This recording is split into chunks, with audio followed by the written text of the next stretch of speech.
উত্তর ওড়িশা এবং গাঙ্গেয় পশ্চিমবঙ্গে তৈরি ঘূর্ণিপাতের জেরে দফায় দফায় বৃষ্টি, জলমগ্ন বাঁকুড়া শহরের একাংশ। গত 24 ঘন্টায় এই জেলায় 75.5 মিলিমিটার বৃষ্টিপাত হয়েছে বলে আবহাওয়া সূত্রে জানা গেছে। একই সঙ্গে এই পরিস্থিতিতে জেলায় হলুদ সতর্কতা জারি করেছে প্রশাসন। ধারাবাহিক বৃষ্টিতে জেলার স্বাভাবিক জনজীবন অব্যাহত।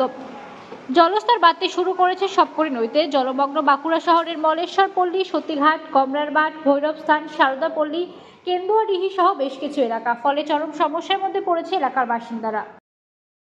এই পরিস্থিতি তৈরি হচ্ছে আমাদের 3 দিক থেকে 3টা ড্রেন এসে মিশছে, জলের ইনপুট আছে ঠিকঠাক 3 দিক থেকে সমান তালে, অথচ আউটপুট বন্ধ। আউটপুটের কোনো স্কেচ ম্যাপ নেই, পাকা বা কাঁচা কোনো ড্রেন নেই, তাহলে জল ছড়ি ছিটিয়ে যেদিকে রাস্তা, যেদিকে ফাঁকা, যেদিকে নিচু যাচ্ছে। এখন পুরো রাস্তা ডুবে গেছে, পুরো রাস্তা জমে গেছে। সকাল থেকে বাচ্চাদের স্কুল, অফিস যাওয়ার আসা, সমস্ত কিছু বন্ধ হয়েছে। শাকসবজি আনা, বাচ্চার মুখে খাবার তুলে দেওয়া পর্যন্ত বন্ধ হয়ে গেছে। মানে এই তো পুরো একদম 1 হাঁটুর উপর জল, মানে পুরো রাস্তাটাই মানে আপনাদের যে মেইন রাস্তা সেটাই তো ডুবে গেছে। হ্যাঁ, মেন রাস্তা ডুবে গেছে। একজন সকালে একটু আগে দুধ দিতে ছিল, তিনি মোটরসাইকেলে পড়ে গেলেন, তাকে তুলে পর কনক্টর মোটরসাইকেল ঠেলে বের করা হলো। এই অসুবিধার সম্মুখীন হচ্ছেন, বারবার পৌরসভা কোনো পদক্ষেপ নিচ্ছে না? বারবার পৌরসভাকে আবেদনপত্র জমা দেওয়া হয়েছে। এখানে একটা খুব সূক্ষ্ম বিষয়, নতুন বসবাস করছে যে সমস্ত মানুষগুলো, তারা বাড়ি গঠন করে বসবাস করছে, এটা ঠিক। তারা ভোটার কার্ড এখনো সকলে নিয়ে আসতে পারেনি। পৌরসভা থেকে যখনই কোনো কাজের আবদার করে যাওয়া হচ্ছে নন্দনপল্লীর জন্য, ওই পল্লীতে কতজন ভোটার আছে? আচ্ছা, মানুষ বসবাস করা, যার মান আর হুঁশ আছে, তার কি কোনো মূল্য নেই? শুধু কি ভোটার যে ভোট দিতে পারবে আঙ্গুল টিপে, তারই কি সেই হিসাবটাকে কি পড়েই সমস্ত মানুষের জনকে পরিষেবা দেওয়ার মাপকাঠি মাপা হয়? এটাই কি বৈশিষ্ট্য? ওই জন্য কি হচ্ছে না? যদি প্রচ্ছন্ন কারণ হয়, সেটার একটাই কারণ হচ্ছে পর্যাপ্ত সংখ্যক ভোটার নেই। এখানে ইনভেস্ট করে কি হবে?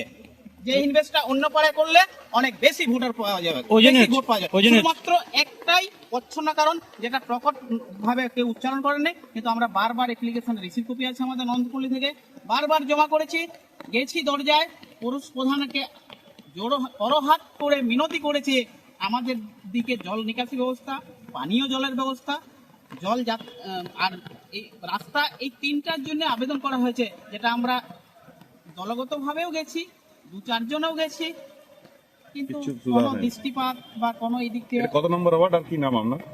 এটা 16 নম্বর ওয়ার্ড। আমার নাম প্রবীর কুমার বাগ।